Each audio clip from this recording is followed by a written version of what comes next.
It's always an interesting question here, how many people will show up for our public events. I think this event tonight might just set a record. It is my pleasure to welcome you all to United Theological Seminary of the Twin Cities and to our Bigelow Chapel. I'm Richard Weiss, Dean of the Seminary here. It is my particular delight to welcome you to the inaugural event of our newest venture in theological education, the Center for Public Ministry. While this is a new venture for us, it springs from very old roots. We are a seminary of the United Church of Christ, created out of the merger of two much older schools 49 years ago. And the United Church of Christ founded us to be an ecumenical school, to train people from a broad range of faith traditions, and we do that. We do that particularly for a broad range of progressive faith traditions, which, if you know the United Church of Christ at all, is no surprise. Part of the DNA of this school from its very beginning was the conviction that people of faith are called not only to care for individual persons and their well-being, but to tend to the structures of society so that society makes possible the thriving of all of its members, even those who may not have many resources or much social power to claim their rights in the world. And it was also in the DNA of this school is the conviction that the way you train leaders of faith communities to lead them in that task is that you invite those leaders and those people becoming leaders to look deeply at the world, deeply at the society that needs transformation, to understand how the communities they lead might be engaged with it to make it more just and more life-giving. And so there's a way in which the idea of public ministry as something that leaders of faith communities and faith communities engage in is very old here. But it is not until this year when Steve Newcom, out of his own work in public ministry, came to us with the idea for the center that we've had the chance to act on it in such a public way. And so we're tremendously excited for the creation of this organization within the seminary, and tremendously excited to see all of you here to help us launch what we hope will be the premier center in the country for helping progressive communities of faith find their voice in the public square. And we all know how much that's needed in today's country and today's world. So welcome. If this is something you would like to know more about in the future, there is a card on your seat where you can give us your name and address to get on our mailing list, and I invite you to fill that out. Leave it in the basket by the steps over there on your way out, or give it to Steve or give it to me, and we'll see that you get on the mailing list. And now, without further ado, I would like to introduce Steve Newcom, a distinguished alum of this school, who is our director of the Center for Public Ministry.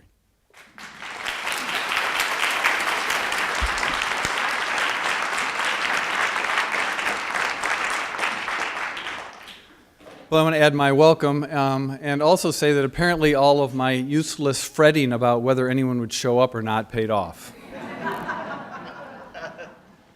Just a brief overview of how this night's going to unfold. I'll have a few opening comments, 5 or 7 minutes or so, to provide some background to the work and that led to the center and some vision of the center going forward.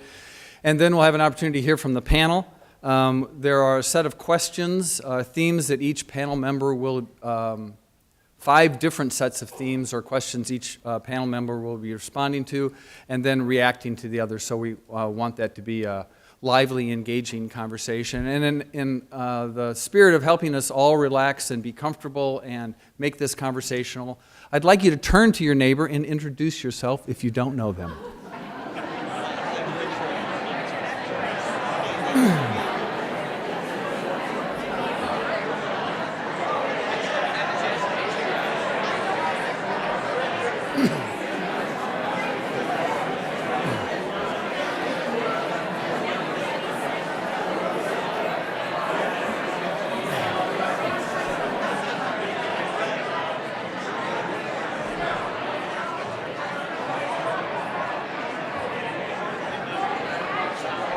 All right. Just, you you don't have to share your life story, just say hello. But I wanted everyone to have a sense that you're in church. And let me begin with a couple theological affirmations that undergird the work of the center. First, social justice is fundamental to our faith and embedded in the life, history, theology, eschatology, and mission of the church. Mainline churches have provided significant leadership to social justice movements, the civil rights movement, anti-war movements, peace movement, women's movement, environmental movement, etc. Yet the church has not sustained its power and leadership as a consistent force for social justice. Between 2007 and 2010, I undertook research on the state of theological education and social justice ministry that was supported by a Bush Foundation Leadership Fellowship. My methodology included literature review, content analysis of seminary curricula and program offerings, key informant interviews with faith-based practitioners and seminary faculty. I had conducted approximately 125 interviews across 12 communities and 25 mainline, predominantly Protestant seminaries. The findings. There was unambiguous affirmation of the centrality of social justice in the life and mission of the church, and an equal concern about the church effectively living up to this calling. Social justice consciously exists within every theological discipline, yet consistently resides on the boundaries. Courses with an explicit focus on social justice can be found in every discipline, but are not consistently present across seminaries or disciplines. Seminary curricula offerings in the area of social justice are fragmented and primarily dependent upon the personal interests of the individual faculty. Social justice has no academic home and no established discipline. Seminaries do an excellent job of instilling a sense of ought, but do not provide training in the doing of social justice ministry. Social justice education is predominantly issue and ism education. Gaps that were identified by the research include courses that equip clergy to educate, mobilize, enable, and lead their congregations in social justice ministry. An organizing framework for understanding the array of potential expressions of public ministry, which could inform action strategies and community engagement. Identification of competencies required to create and sustain effective social justice ministries in specialized contexts, community, or congregational contexts. Nor did I find a strategic framework that could inform and guide the complex task of doing public ministry, both inside and outside the church. And finally, I was unable to identify curriculum that facilitated student integration of social justice imperatives in a practical, applied fashion. So the vision of the center is to address these gaps by advancing the theory and practice of social justice ministry as a practical theological discipline and a core ministerial competency. And the importance of it being a practical theological discipline means we can build upon the knowledge and the body of knowledge and the body of practice that we develop this year. We can be smarter about it as the years go on if we can create it as an academic discipline. We're doing this through four broad objectives. First, to develop, refine, and advance a conceptual paradigm which shifts the focus of social justice education from issues to strategies, initiating a research methodology which effectively defines, maps, and advances the body of knowledge and the body of practice of public ministry, develop a strategic action framework informed by the research findings which integrates and advances the art of social justice ministry, and to develop resources that equip and propel effective and faithful action in the public square. There are activities planned, and I'm going to do these in reverse chronological order, just to keep you on your toes. Next fall, we're anticipating a consultation group related to social justice ministry where we will invite practitioners to come together on a monthly basis and share best practices, share difficulties, share cases, so that together we can learn and identify what works, what isn't working, and what resources are necessary to make it more effective.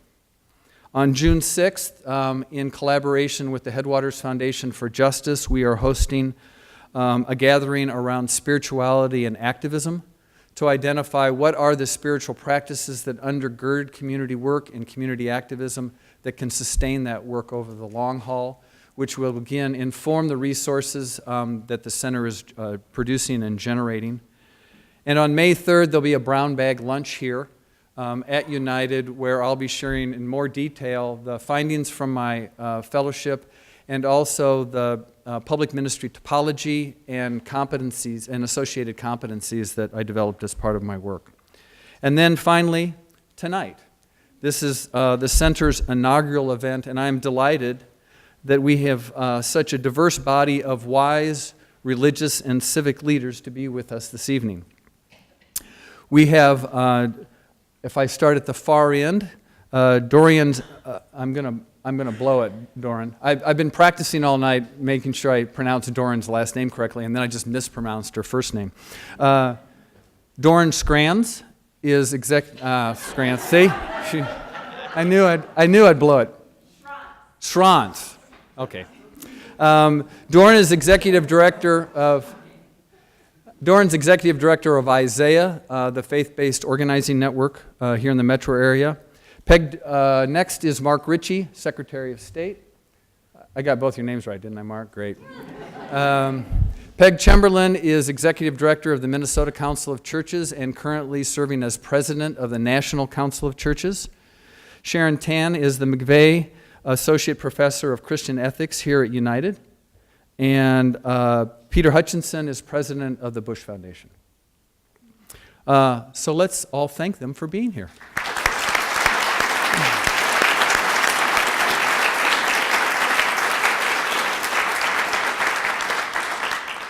And in the back, Cheryl Cardis is a recording artist, and she is going to be visually documenting our conversation in real time as it occurs this evening. And then, yeah, good luck with that. And we'll ask her at the end to provide a brief commentary prior to your opportunity to take a look at it. So we begin. And the first question is going to Mark. Mark has been part of multiple faith traditions, and so my question is, what lessons did you learn from these different spiritual paths, and how has that informed your life in the public square? Oh, and we have a mic that you'll have to give us a moment to pass so you can hear. Thank you, Stephen. There's 3 really comfortable chairs up front if anyone needs them. What I appreciated about this question was it is an opportunity to do a little remembering and reflecting on different parts of my life and where I've been in different kind of spiritual moments. And I got a little help with that because I suddenly had to go back down to Georgia and then to Alabama for a funeral last week to a great big Pentecostal Southern Baptist kind of church, and it was quite a deal. But it was a very good return to sort of where my spiritual path started in a kind of formal way. I was born in Georgia. My mother's family was all there, Scots-Irish, and my father was there when he came back from the Marines from the Second World War, and I grew up a lot of summers, and a lot of my younger days were in Georgia and then also in Florida. And that Southern Baptist tradition was really important. Everything from the Bible stuff in the summer and summer Bible camp and all that, but more importantly, the elements that I learned from it that I can draw on in my public life, in my public work, my public service today.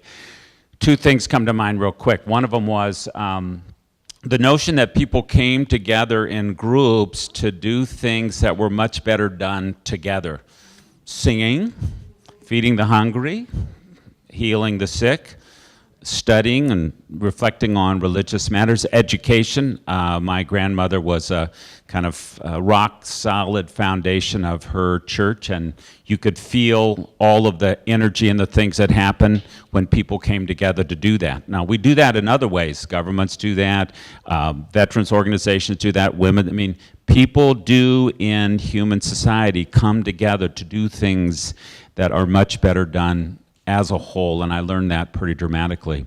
But the other thing I learned was watching my grandparents put little bits of money in a Prince Albert can on the counter. Some of you know who Prince Albert was, but they were putting money away to help in the building of a new church because they understood that you had to not just inherit gifts from the past, you had to invest, and that meant taking money out of your pocket, putting it in someplace safe, and then that money combined with sweat equity and a lot of work, that was a notion that we invested into the future for times we shall never see, and this is something that I take with me every day in my work.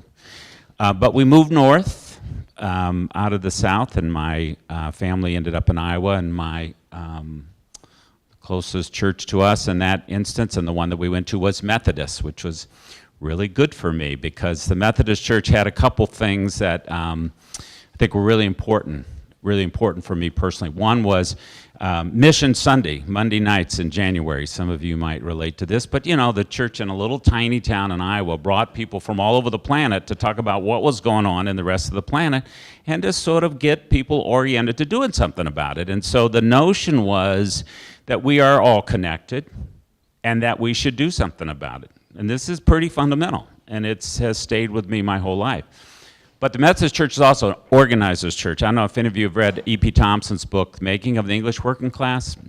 Yeah, you know, it's just like, oh yeah, organizers on horses, you know, making this happen. And they let young people learn leadership and organizing and gave us not just permission, but really enabled. And I, in high school, was part of a group of us, our youth group, where we went out and, you know, talked to all the merchants and raised some money and got some buses, and we went to Omaha to hear Billy Graham, and while we were there, we went to the Sac Air Force Base and saw West Side Story at the big movie theater, and we went to, you know, Boys Town and saw that, you know, statue, you know, he's not heavy, he's my brother, but Billy Graham, to see somebody who spoke so clearly from the heart and could move people with the message was fundamental for me, to see what speaking from the heart did to communicate and connect with people. So this was a powerful thing for me.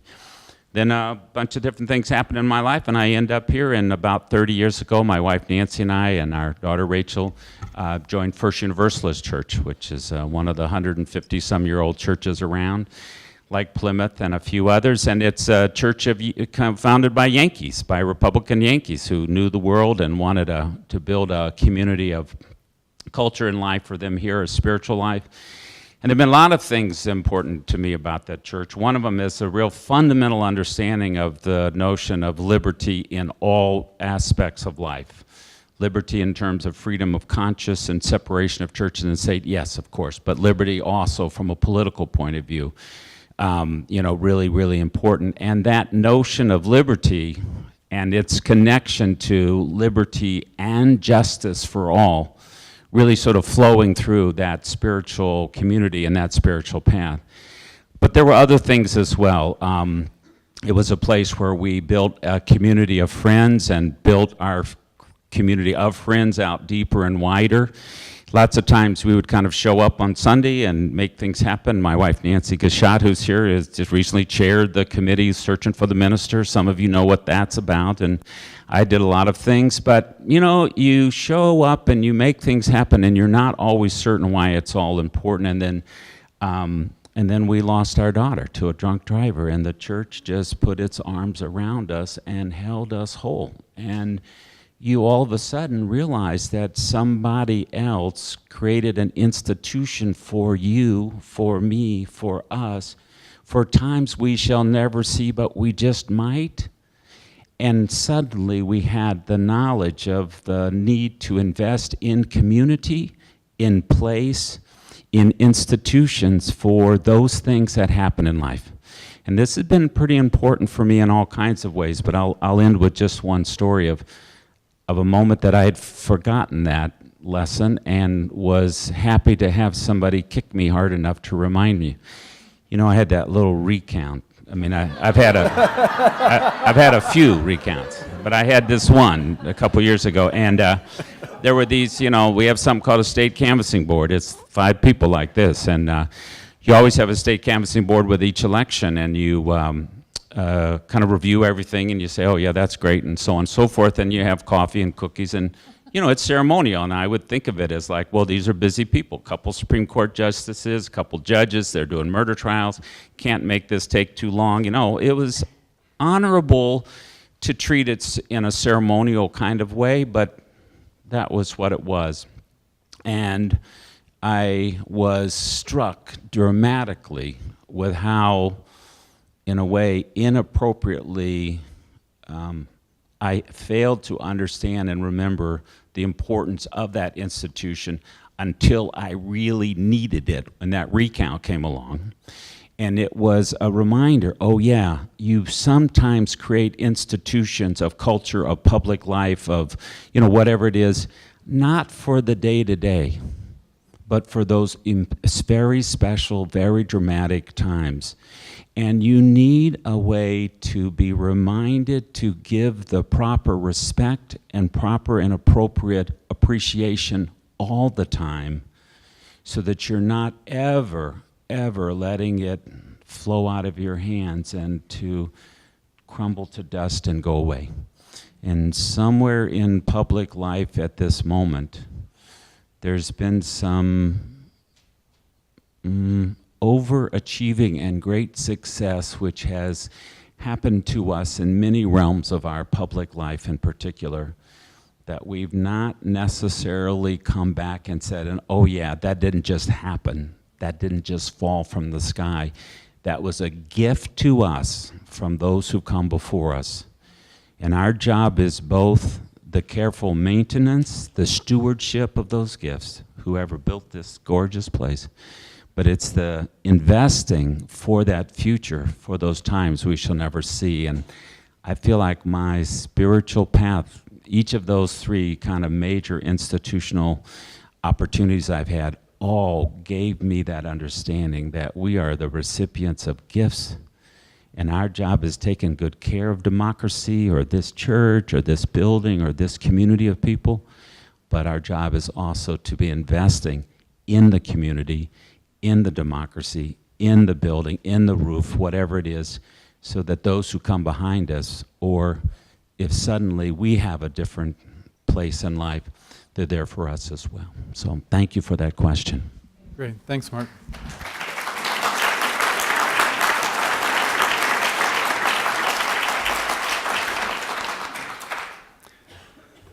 Peg, you're looking slightly comfortable, so now it's your turn.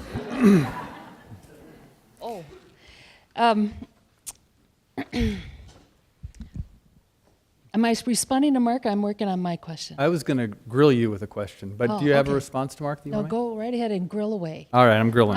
Not that I haven't seen it already, but In what way is faith an intensely personal and private thing, and in what ways is it public? What about engagement in the public square is an act of faith, and what are the unique contributions of faith communities in the public square? how long we got? When Steve told us these were the questions and you had 5 minutes, I thought, well, I might have to write that book because I've got way more to say. But I also asked, who's here and what's the best thing that could happen? And he talked a little bit about the pragmatic work that the center is going to do. So when I got this question, in what way is faith intensely personal and private thing, and in what way is it public? I thought, well, I'd love to wax eloquent and give you my 40-minute sermon on that, but perhaps we can make that a little more pragmatic. And let me say this, that's a question each of us has to be able to answer. Yeah, each of us has to be able to say, how is faith a public and private effort? Each of us has to be able to give an account about why we think it is. Now, it's harder in this culture to give an account for why you think it's public. So I want to just focus on that, and I am going to actually answer that question from my perspective tonight, but I want to offer a couple of pragmatic suggestions about that. When you ask yourself that question, you may be inclined, seminary students, to do a 20-page paper on it, and well, you should. But please, when you're done, do an elevator speech as well. And professors, please assign that task as well. Or at least a 2-minute speech to the board that you're going to offer. I think we're in trouble because we aren't able to quickly account for the ways in which we want to be engaged in the public square. Yes, I think some of us are concerned about the vitriolic nature of the discussion, but I think most of that courage question comes from us not being quite sure about our own answer. So here are 3 suggestions as you think about your elevator speech or your 2-minute speech to the board. It should, first of all, be based on the truth as you understand it. That probably goes without saying, but it is a statement out of the transcendent value that you find in your faith life. Secondly, it should be memorable. It should be exactly what an elevator speech is meant to do, and those who you want to organize with you to do the work have to also be able to say, this is why I do this work. So it needs to be memorable, graspable to that community that you want to work with. It needs to be filled with meaning. I think that goes along with truth. We have, well, I could talk about all those. Let me just focus on the question of meaning filled for that community. Any preachers in the room will tell you that you need to know who you're preaching to before you ever start your sermon. And any organizer in the room will say, I need to know what the values of the person that I'm going to be speaking with are, or at least I better know those values after I come out of that one-on-one meeting. Can I get an amen here? Thank you, thank you. So, what's the community that you're speaking to? Let me give you an example of a time that we have failed to do that. Last summer, in the midst of the conversation about the mosque in New York City, a number of national leaders got together, including the NCC, National Council of Churches, and we spoke with the Attorney General. It was a great conversation, and then we held a press conference. I couldn't be there that day, but I was glad to hear that for the most part we did a really good job, except at the point that we said, this Islamophobia that's among us is coming out of fear and bigotry. Now, that might take care of the first notion of being truthful. But when you've got 70% of the American public saying, we've got concerns about this mosque, then that's your parish. That's the conversation that you need to have. So don't call them bigots right off the bat. Amen. Thank you very much. Now, I'll answer myself. My community's gotten a little bigger in the last few years, and so I want to offer 3 different samples of how I'd answer that question. In the evangelical community, where the most important question is, have you received Christ as your personal Lord and Savior? I would say, personal, absolutely. It is a personal question, but personal does not equal private. Personal does not equal private. We understand Jesus was about a community. And yes, Jesus may not have given us directions about how to live in a democracy any more than Jesus told us what TV station to listen to or watch. So we want to say to that community, yes, it's personal.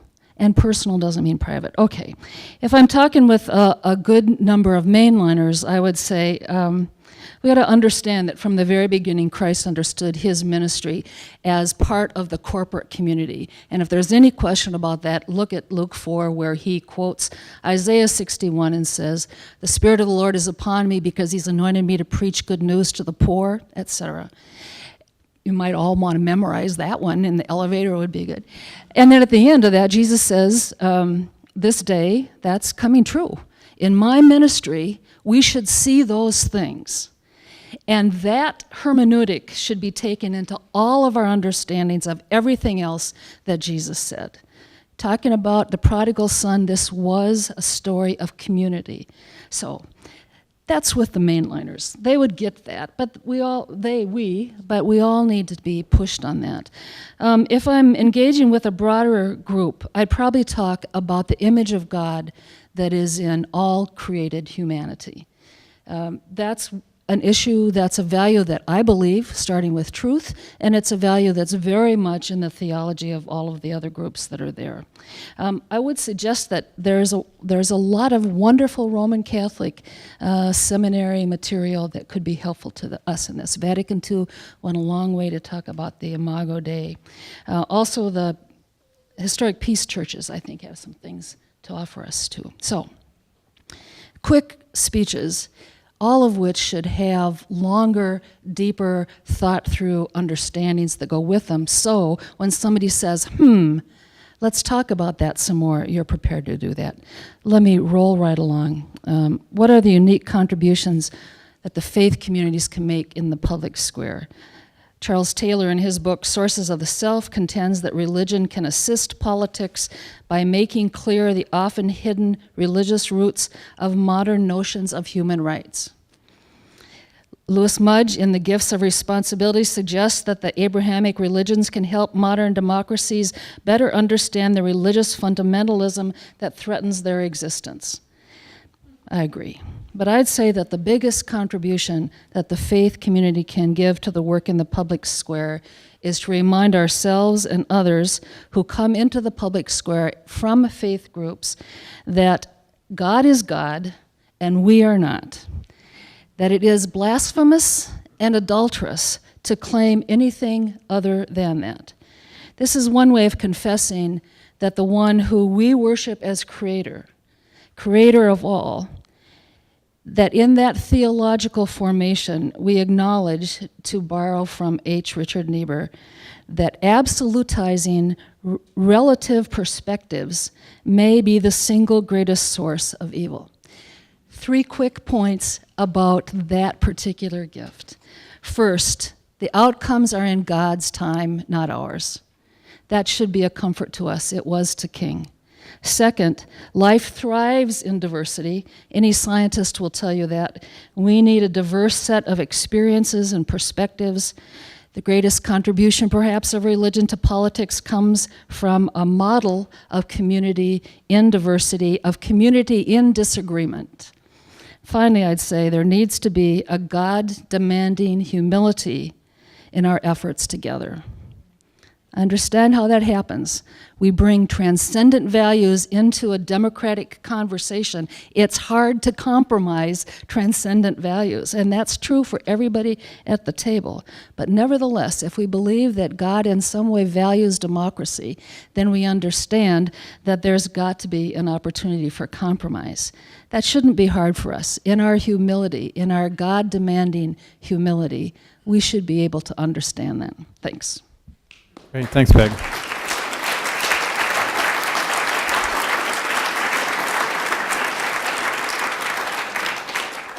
Who would like to react to Peg? Peter. No. I actually first want to thank Mark. He did something that, for me, that I wasn't expecting. I was raised in a Catholic family until the priest came and told my mother she was a terrible mother. And I married a Missouri Synod Lutheran who left the church as soon as she was capable of doing so. And what we learned about the role of faith is that you can't trust the institutions. So you're going to have faith, you have to have faith in people. And so, this is to Peg's point, I believe faith is intensely private. And the challenge for us is, how do we let that private thing out into the public square and actually have faith in the public square, in the public of the public square? And that's a huge challenge if you come from one of the religious traditions that I just described. I completely accept that the ministers in those phases that did those things thought they were doing the right thing. I don't think for a second that that priest that came and told my mother she was a terrible mother thought he was doing anything other than what was absolutely essential for my mother's future, or that the Missouri Synod Lutherans, who have a wonderful way of hating other people, actually believe it. I mean, I don't think these are people who get up in the morning to think about how they could screw stuff up. I actually think that they are people of faith. And the struggle that we have when we get into the public square is we confuse what we stand for and what we believe. And we hardly ever, Mark will tell you, I mean, he's done it longer than I have. I campaigned for governor for almost 2 years, and only one time in those 2 years was I ever asked what I believe in. I was always asked what I stood for. But nobody ever asked me, do you believe in original sin? You think people are inherently good or evil? Do you see the goodness in people? Can you discover, can you figure out how to nurture the most desperate and still be friends with the least desperate? Nobody ever asked those questions. But imagine what our public life would be if we actually did and weren't embarrassed to answer the question. You remember when Bill Clinton actually talked about his faith in public? It was a national headline. How absurd is that? And you know, Barack Obama, I mean, they want to, it's just insane what people want to fight over. Well, anyway, that's a long way of saying, I think Mark has unlocked a really important subject here about how our faith traditions do color, fundamentally, our outlook. And Peg has unlocked this very important question about whether from our faith tradition we understand who we are, first and foremost, and whether we have the faith to bring that person who we are into the public square and believe that those around us can deal with that truth, or whether we actually have to come dressed in our costume with our armor on and the mask that tries to connote we're something other, something that's politically correct or acceptable, something that will fit in. And you know, whether as a matter of faith we can accept those people with whom we profoundly disagree. And I think that's the acid test, personally, of faith. It's easy to dislike the people who aren't like you. That's the easiest thing on earth. The hardest thing, as we all know, is to love those who are least like you. And well, I'm going to get to answer another question, so I'll quit. Great, thanks, Peter. Anyone else want to respond to Mark or Peg? React? Okay, one quick thing. On your chair, there were some blank note cards. If you have a question that you would like the panel to address, I'd invite you to write that question on the card and then pass it to the ends, the external ends of your rows. And those will be picked up, and we'll look at those and see if there's any themes emerge, and then at the end we'll include those questions to the panel. So if you have any questions, write those on the cards and send them. Or if you have any questions or comments about the work of the center, I'd invite you to write those on the cards as well and send those in. Sharon, I'm going to... I think only the original chairs had the card. Oh, okay. Are there more? All right. Aaron's going to pass out some additional cards. Sharon, I'm going to turn... Oh, I'm sorry.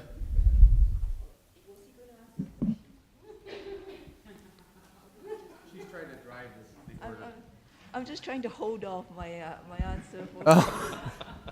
All right, well then we'll go on with Peter to his question. Since he's on a roll. Is the public square a commons for all? Whose God is welcome in the public square? How do we govern the commons so the acts of each of us don't destroy it? Yes, all, and it's up to us.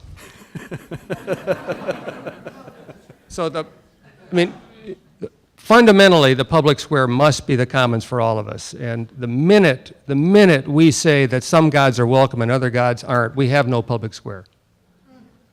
And so we need to be very, very, very careful about saying who's allowed and who's welcome and what gate you have to get through. But I think the third part of this is the most profound part of the question. How do we govern the commons so that the acts of each of us don't destroy it, don't destroy the commons? And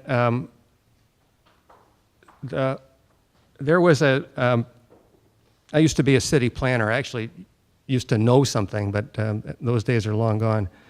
And back in the 70s and 80s, we were, in the city planning world, we were trying really hard to understand if you had a space, a public space, that had been taken over by the criminals and therefore, scared everybody away, how could you reclaim that space? What would you have to do to reclaim that space? And for years we thought, more cops. More cops. You have to chase the criminals away, and then you put up a fence so they can't get in, and then you pass out the keys to just the right people, and it never worked.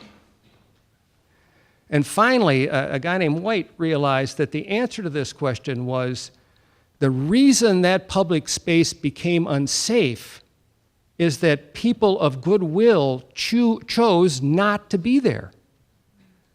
So the answer to this question about how do we protect the commons, this public commons, is to make sure we never leave. When we leave the commons, when we say that is, it's too vitriolic, it's too painful, it's too mean-spirited, we don't like those other people. When we do that, we destroy it. As we go home to protect ourselves, we're actually destroying the one thing we think we hold in common.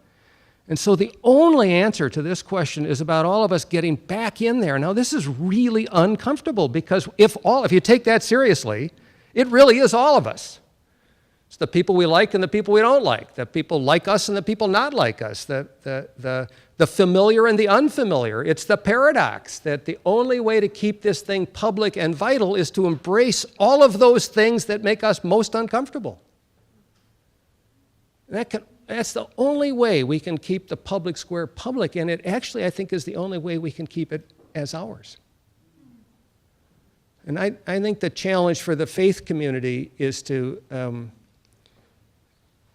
keep alive that spirit in each of us and the faith in all of us that it really is our square. And if we go out there as ourselves, not somebody else's truth, but our own truth, and are willing to engage with others and try to understand their truth, we really can make this work.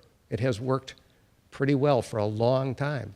But if we choose to abandon it, to stay home and to think we can protect our truth by never exposing it to the truths of others, we lose both. And to me, that's the shame of our current situation. Too many of us are at home, where we think we're safe, and in fact, I think that is the least safe place to be. And I think the events of the last 10 or 15 years prove this out, that we're just scared to death of going out there and saying in public something that won't be popular or won't be liked, and the consequence is we leave out there all those things that we absolutely abhor. And how can that ever work out? No. Thanks, Peter.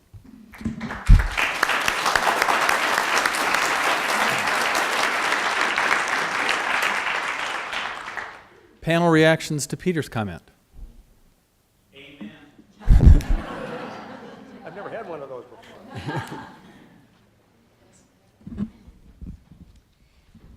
I do agree that one of the reasons, I think I said too, that the vitriol is hard to live with.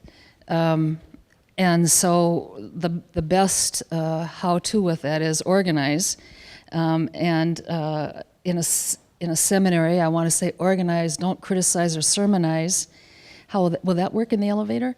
Organize, because you need a group to go with you. You need a group to give you feedback on how am I doing? Am I actually doing what needs to be done? And it's really organizing more than saying the right thing that makes a difference in the public square.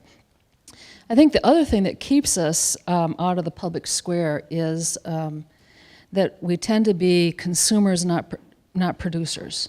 Peter's heard me say this before. I'll say this to pastors. Increasingly, congregants think of themselves as consumers of church, not producers of church, and pastors all go yes. And then when I heard Jesse Ventura never call me a citizen and always call me a taxpayer, I thought, oh, this is the modality of the consumer rather than the producer. So if we understand our self-image as that of consumer rather than producer, then we have no public square, we have no institutions, we have no congregations. So we've all got to claim that, and we've got to preach that, and we've got to organize for being a new generation of producers. Sure. So let me tell you just this one little anecdote. So I was running for governor, and one of the things you do when you run for governor is you got to go to the state fair like for 12 days, right? This is a major health concern.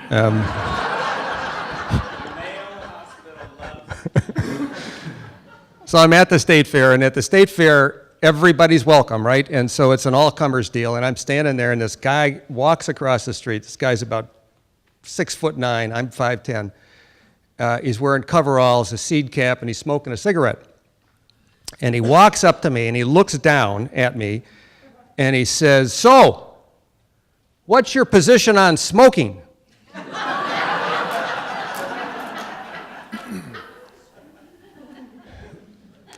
Now, I mean, this is a classic public square problem. What do you say to that guy? So my brain is just going a mile a minute. What do I say to this guy? And a friend of mine once said to me, always tell the truth. It's not only the right thing to do, it's easier to remember. So I looked up at him and I said, I'm just going to tell you the truth. Whether you smoke or not is totally up to you.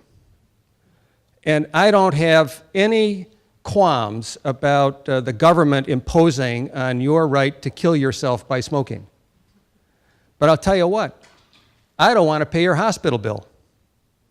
So I have a lot of issues about whether or not you, through your individual action, will impose on me and the larger community the costs of your health care.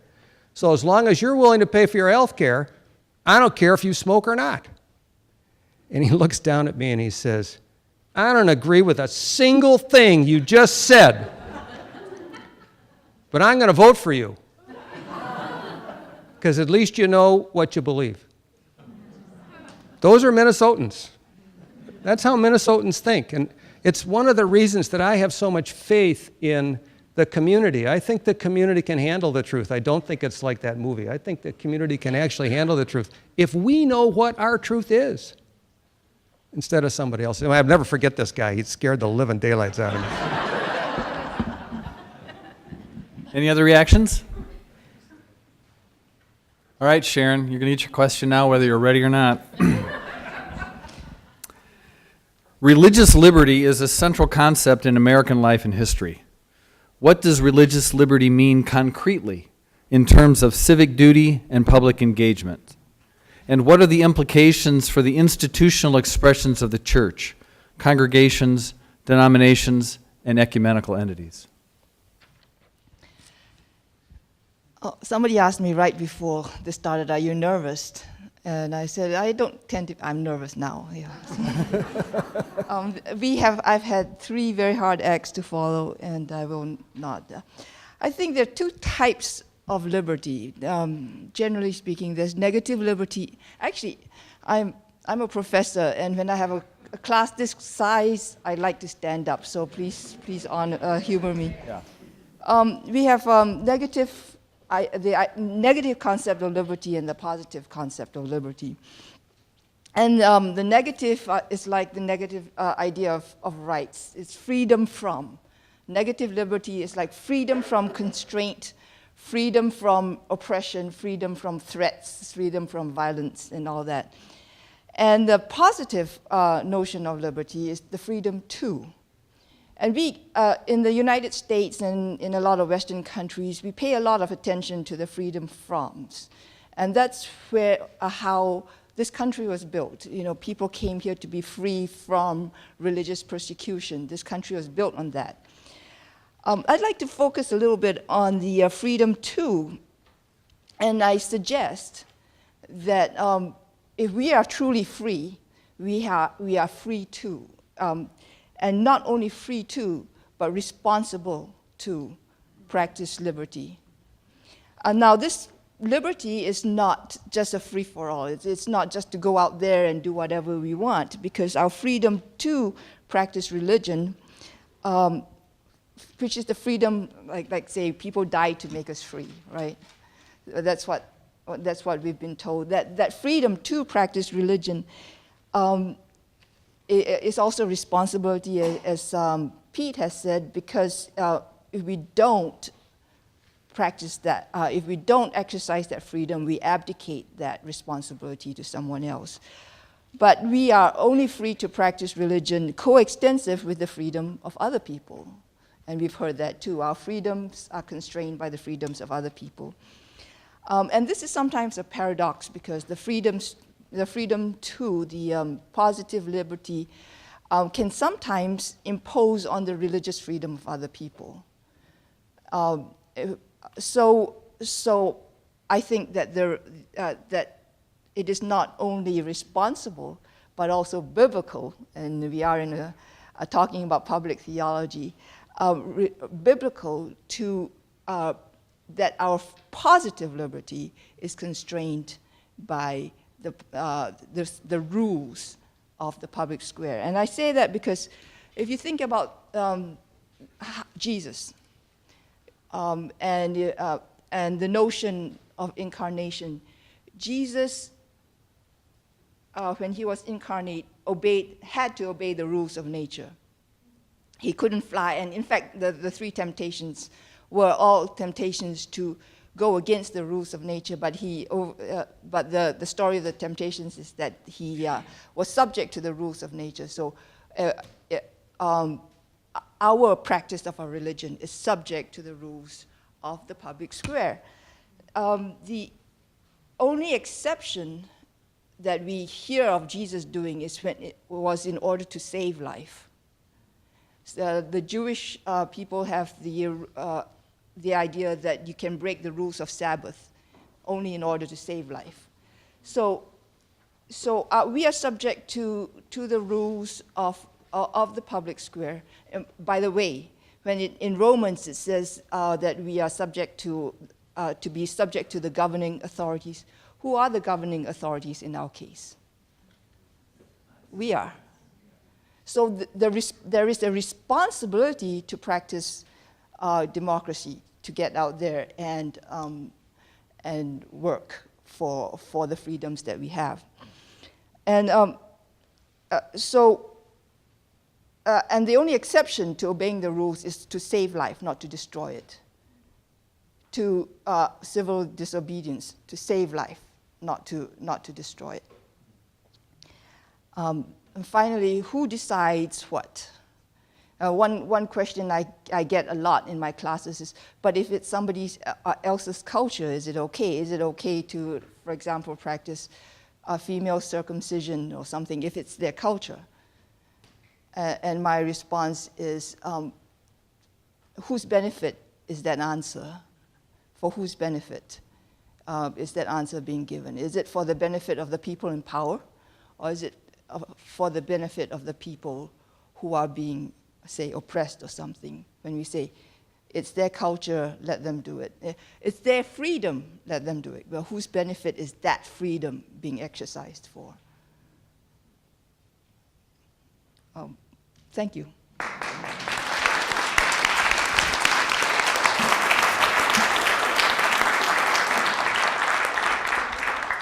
Panel reactions. Mark.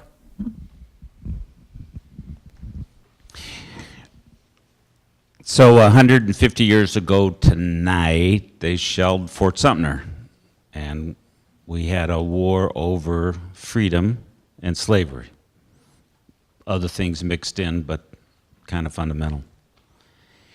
And this year and the years, next 2 or 3 years, are an opportunity to have maybe a bigger public discussion about the consequence of not struggling with that question of freedom and slavery in the very beginning, in the founding of the nation, and then the continuation of the power relationships and the other aspects of tackling the question of freedom, including the question of democracy, who got to vote and didn't get to vote, and why weren't women allowed to vote, and a whole lot of things, that we're at today. But my impression is that that division that you helped us see between the negative freedoms, freedom from fear, freedom from want, freedom from hunger, and the positive opportunities or freedoms, is something we need to incorporate into our, not just our elevator speeches, but also in how we choose the priorities of our work. The social justice agenda is often the agenda of against, and it's an opportunity now to dig deeper into the agenda of what we're for. And I really appreciated you kind of highlighting those sort of two categories of things that we sometimes just kind of lump together, because I think it'll help us tap different skills if we do that. Other reactions, comments? Okay, I want to encourage you to send any cards or questions that you have done down to the end. It looks like there's some here on this chair. Pamela, if you want to grab those.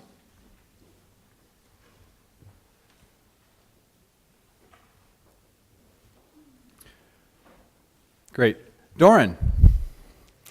Isaiah is focused on results. What skills and competencies are most critical for effective public engagement? What is the role of power and self-interest in the public square? So I'm just going to say one sentence about Isaiah, and then I will attempt to answer that question. For those of you who don't know, Isaiah is an organization made up of 100 member, it'd be better if I stood, yes, okay. 100 member congregations in the metropolitan area and St. Cloud, and an emerging set of congregations in Rochester.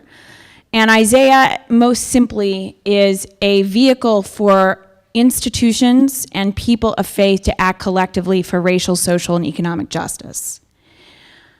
The question is like, how do we do that? So we have a deep practice in Isaiah, which is that everything starts with stories, and our stories to each other and about each other.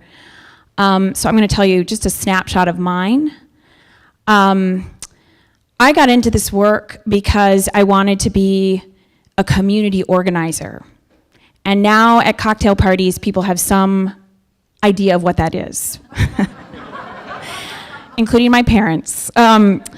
So the reason I wanted to be a community organizer, all Fox News aside, was because I deeply believed in the public square and that it wasn't going to happen someplace out there, that what ailed our democracy was the lack of engagement of ordinary people.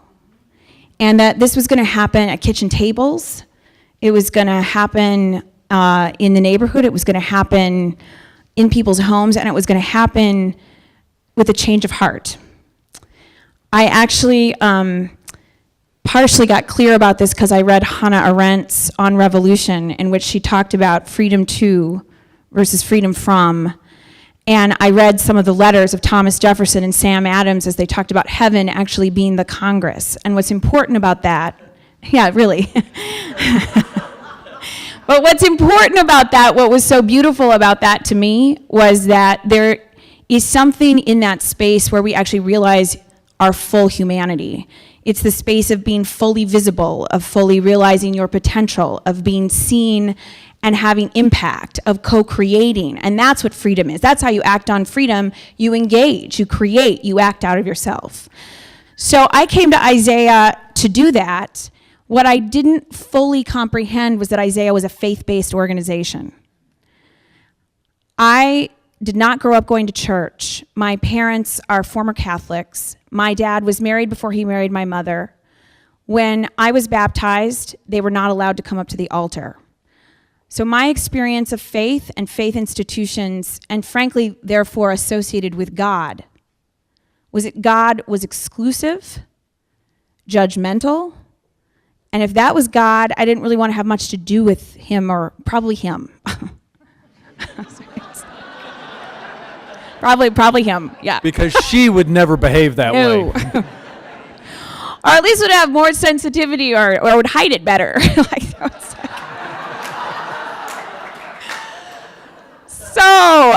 so all that being said,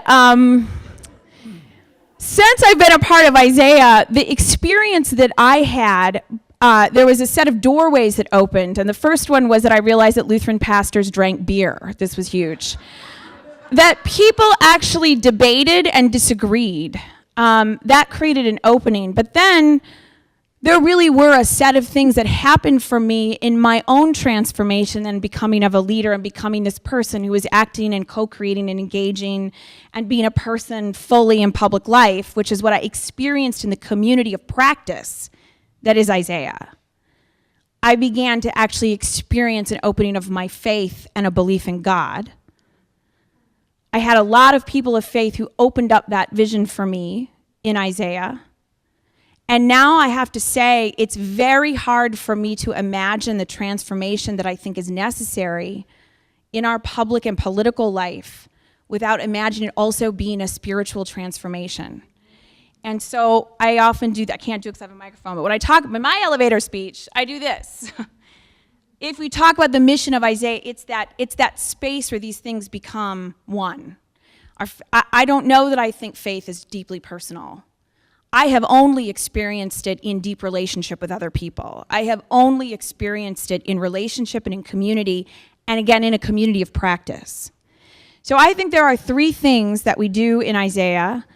One is you cannot do this work without the development of leadership. We spend 90% of our resources on developing leadership, and that's not about top leaders. That's about regular people knowing, actually going, there's a set of practices. There's methodology to this, right? What is your call? If you are going to be an actor in the public world, what is it? What is your vocation? What's going on with you? What do you want? The other thing is you don't do this as individuals, you do this with practice. There is a vast network of community and leadership inside institutions. There's structures all over the place for people to actually learn. I often say people don't wake up knowing how to act in democracy. It's something that we learn. So democratic practice is something we teach. And it has to do with, do I know what I want? Can I operate in relationship with the interests of somebody else? Can I negotiate? Am I actually relating to the world as it is? And that's the third piece. The third piece in our work is a relentless engagement with the world as it actually is. Okay? Not how we wish it was. The world as it actually is.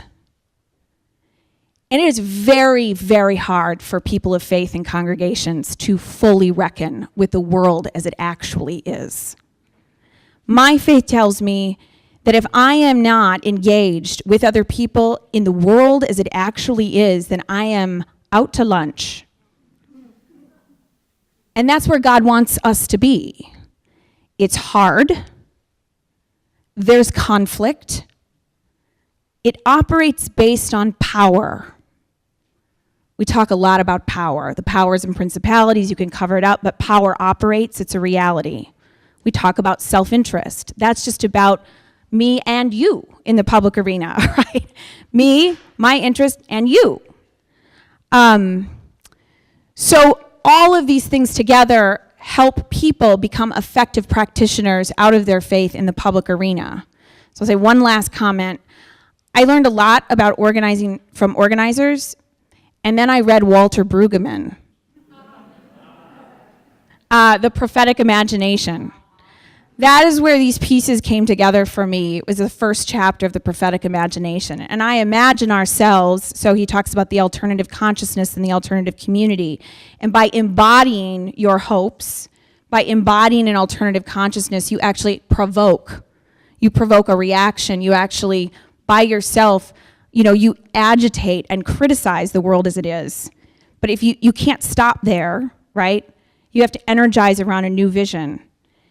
And when people of faith really act that way collectively in the public arena, it is amazing the kinds of, we have seen miracles happen, it's really true.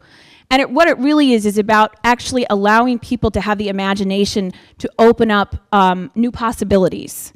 So that politically can happen. Everyone says it's impossible.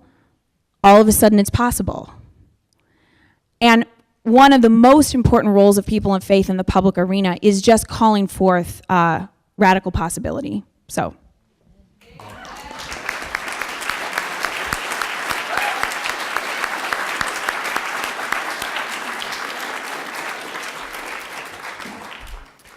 Other panel member reactions? Yeah, I wouldn't try either.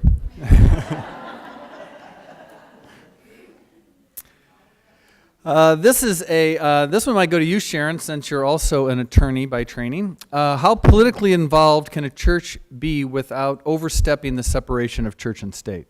Well, we've got the Secretary of State here and an attorney. We ought to be able to get this one resolved here.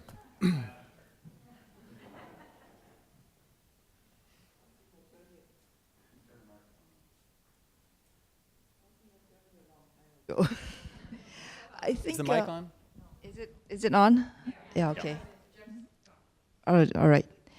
From what I remember, I think you can state certain positions. You just can't come out and endorse candidates. I think that's the general rule of thumb. You can say, speak up for like this. The immigration bill is XYZ, or abortion is XYZ, or something like that. But you just can't say. You just can't endorse. Vote. You can't say vote for so and so. Now, I'm going to go one step further. So that's what the church can do. You can't do that from the pulpit. I don't know what the pastor can do in the pastor's personal life. Does somebody else have an idea about that, Peg? Mark's got some ideas, and I've got ideas too. Go ahead. Well, there are a number of questions, and the first question is: a separation of church and state is not the issue. The issue is non-establishment and freedom of religion. So the government cannot establish a faith, and precisely what Peter said before about that. If we ever let that change, we're all in trouble. So we don't want the government establishing. So if the government gives us a break as a 501c3, and we don't have to pay taxes, then that's a government endorsement of an establishment if we say we're using government dollars to endorse a candidate. Are you with me on this? So yes, endorsement of a candidate, partisan politics are not in the purview of a church that's a 501c3. I'm not sure we know yet if a church isn't a 501c3, whether there's a legal obligation not to endorse. I think that's a question that I don't have the answer to, and maybe somebody else does. But the other side is the freedom of religion piece, and I think that's what we said tonight. If you don't act on that freedom too, you'll lose that freedom. I just make one suggestion. There's a fantastic monthly magazine called Liberty, published by the Seventh-day Adventists, who've been the leading voice on this since the 1870s. And every month it is full of the most incredible history, analysis, spiritual reflection, all kinds on the question of separation, on the question of conscience. Month after month, year after year, that is the single best thing I find. And I read it from cover to cover.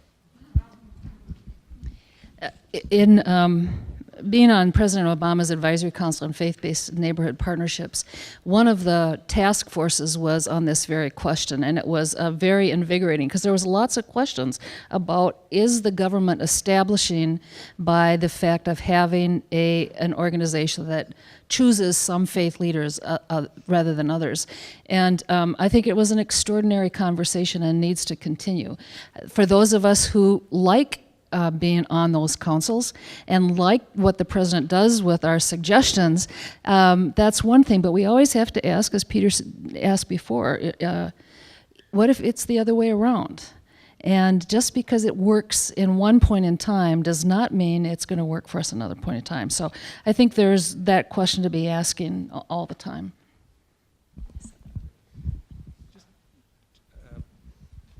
this is a great example. So the president creates this council, and there's this little, brouhaha about whether or not it's legal. But you got to ask yourself, why wouldn't we do that in reverse? Why wouldn't the churches form a council and invite the president to come?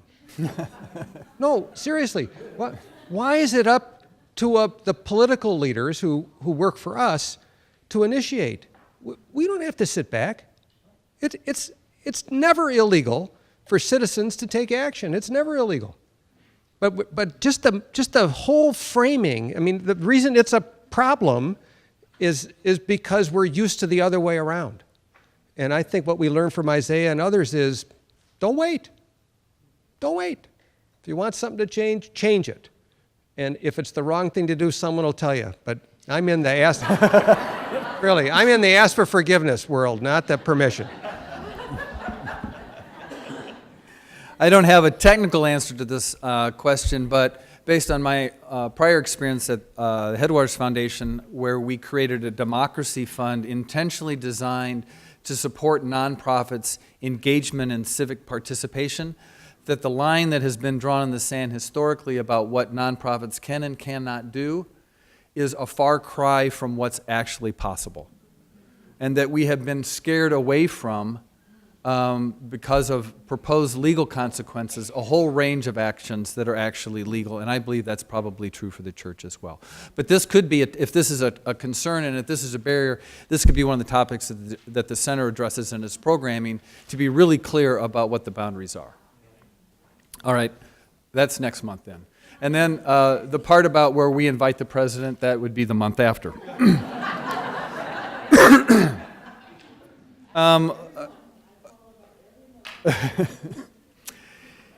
This is a more specific political question. How do you explain the frustration and sense of failure surrounding the Obama presidency among progressives? What does this say about our political culture? Anybody willing to take that one?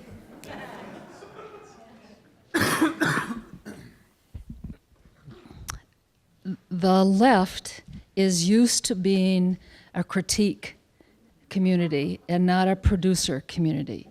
The left is used to being on the edge because we're the children of the 60s, in which we said these, in the 50s, Christ and culture were the same. So the mainline Protestants and the leadership, the public leadership, were of the same, and decisions got made on the golf course. That's way too easy to say, but you understand what I mean. So in the 60s we said, well, that's not good enough, because there's a whole lot of us who aren't part of that, and so institutions came tumbling down.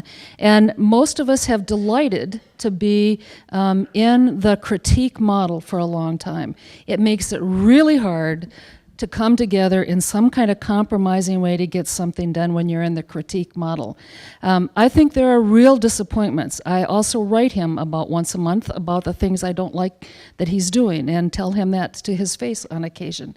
But that doesn't mean that we say, well, okay, we expected this, this is the critique that's there, and my job is to critique every candidate that's there. I mean, the issue is organize.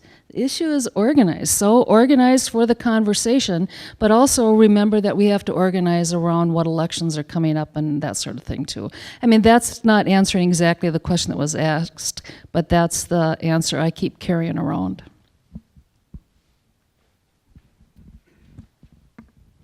Any other responses? Maybe get a few more questions and we can answer some of them in combined. Well, I'm not sure that this next one will go with that, but we could try. This one says, Steve. So if any of you others could answer this, I might find this really helpful. How do you propose to work with faithful people who do not articulate a belief in God? My personal answer would be exactly the same way I work with people who can articulate a belief in God. That it is all of us together, regardless of the faith tradition, be that Christianity or Judaism or Muslim or atheism, that we are in this public square together, and all those traditions have a voice and a place to play. Anybody have a better answer than that I could use next time I get asked this? Well, I want to thank the panel for the fabulous contributions this evening, and I would actually like to invite Cheryl, who is our artist in the back, to come and provide some commentary on what we have, so that when we break up and folks have a chance to see the mural, they have some idea what they're looking at. We'll bring the mic to you.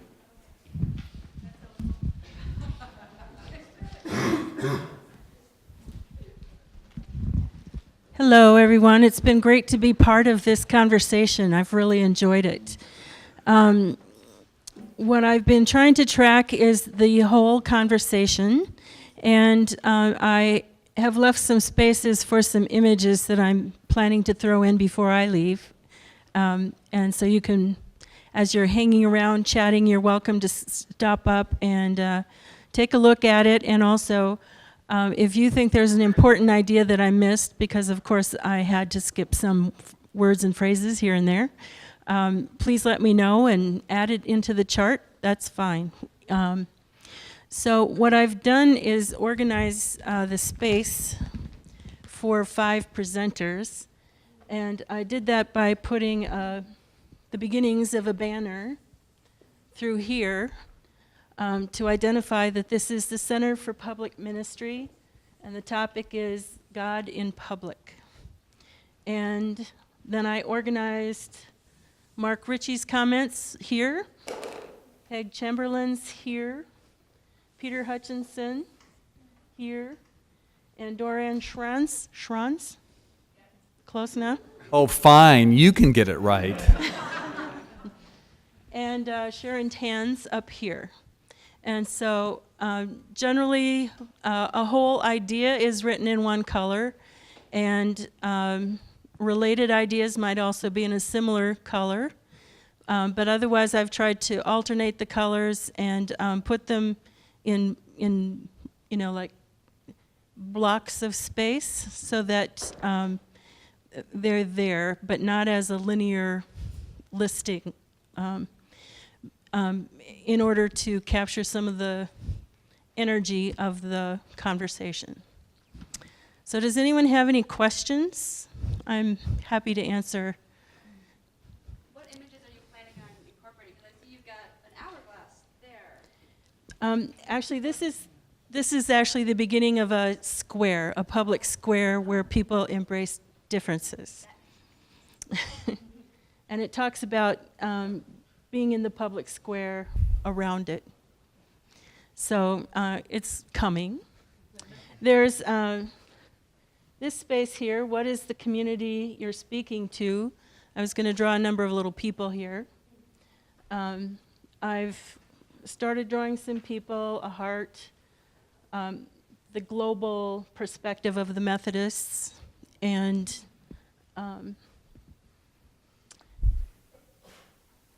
was primarily, I have Doran's hands coming together, because she said it's about coming together.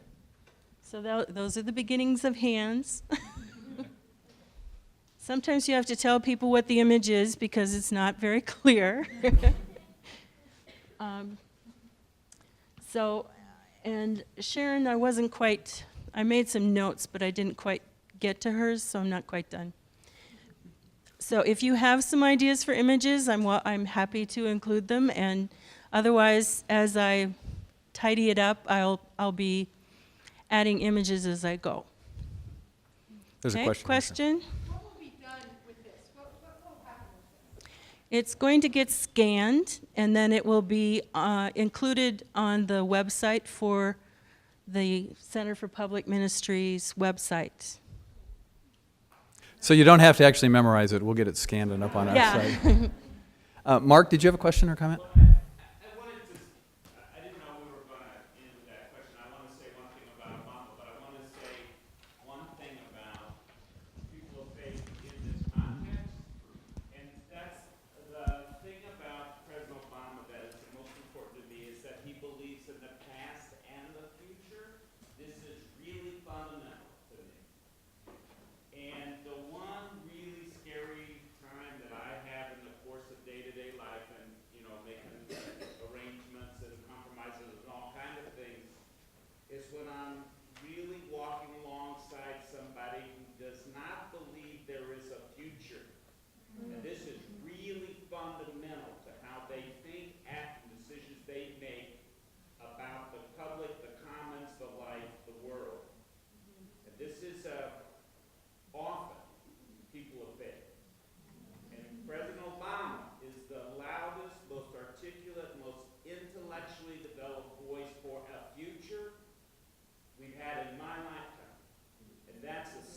Thanks, Mark. Peg would like to make a comment, and I think we're just going to let everyone on the panel make a final wrap-up question or a comment if they'd like. Peg?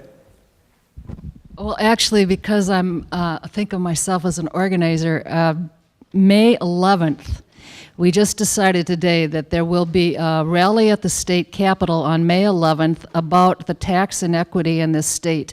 And if you have any question about that, I'll give you a card and tell you how to find out about that. This is Minnesota Catholic Conference, Minnesota Council of Churches, Jewish Community Relations Council, Islamic Center of Minnesota through the Joint Religious Legislative Coalition. I know that there are issues and issues and issues, and you aren't going to deal with issues, but all of those issues could be definitely helped by a much more just tax system than we have in Minnesota. So.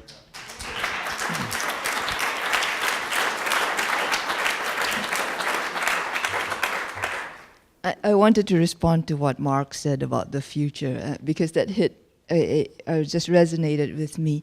And you said people who don't believe in the future, short-term investments without look to long-term sustainability in economics or anything like that. That's not believing in the future. But the thing I wanted to end on for me was that Gandhi said, "Be the change," and our responsibility, and we do. This is about as empowered a group as we have. Look around, and this is about as empowered a group that exists in normal citizenry. We have a responsibility to create our own future. And if we don't do that, somebody else will do that for us. So you have the liberty, you have the liberty to create your own future. Peter, Doran, any last comment? This is totally off track. I'm sorry. As I've gotten older, one of the things that I've become clearer about is that my greatest gift, and I'm going to share this with you, is ignorance. And I say this in this setting because I think we have to be careful to distinguish between faith and certainty. Yes. Yes. And we should treasure what we don't know. I'm a huge future person. Largely, it's what makes me an optimist. And I think the difference between optimists and pessimists are that pessimists believe the world will always be as it is. And I believe it will always be different. But I can't tell you what that is. It's an exploration. It's a mutual creation. It's to happen. It's to be invented.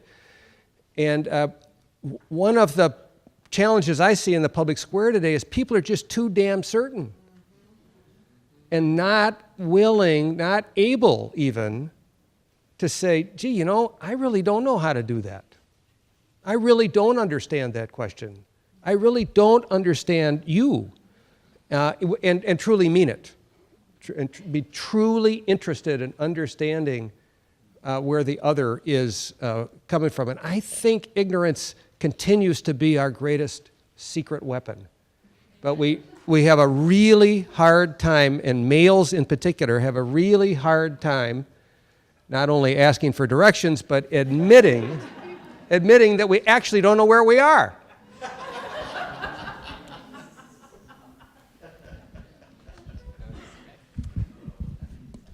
Well, I'll just close with this gathering gives me a lot of hope, and the launch of this program, the Center for Public Ministry. The work doesn't happen in the stratosphere. It happens church by church and clergy person by clergy person and person by person. And so the work to actually put together the practices and pragmatic strategies that can move people forward into the future is really hopeful.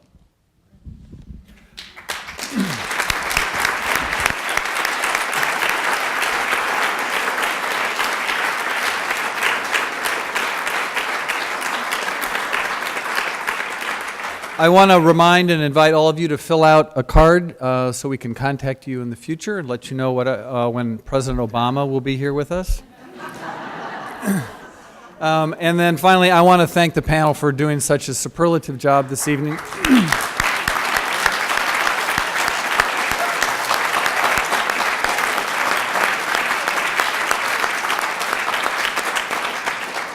And I want to thank all of you for your time, your interest, and your investment, and wish you a good evening.